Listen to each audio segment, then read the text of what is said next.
Bonjour à tous, aujourd'hui on va parler de la deuxième zone de Dragonfly, les plaines d'Onara.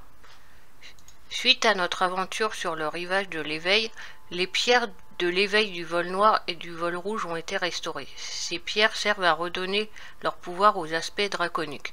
Nous allons donc restaurer ensuite la pierre du vol draconique vert aux plaines d'Onara. Nous rencontrons tout d'abord les centaures Marouk divisés en plusieurs clans. Les Terailles qui veillent sur les traditions ancestrales, les Sicars qui sont les chasseurs, les Onir qui sont liés à la déesse Onara et qui servent de conseillers spirituels, et enfin le clan des Nokoud.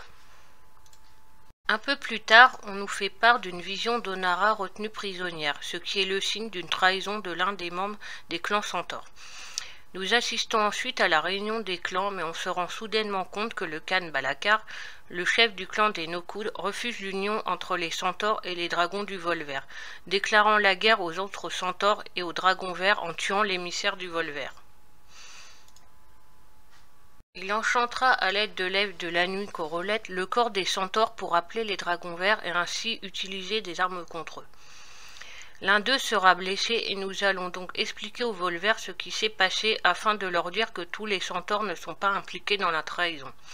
Plus tard, l'Ève de la nuit Corolette attaque le vol vert, mais nous parvenons à l'éliminer. Enfin, Méritra nous donne donc l'accès au jardin d'Émeraude pour éveiller la pierre du vol vert. Pour cela, les centaures font des offrandes au dragon vert. Et enfin, nous irons tuer Balakar.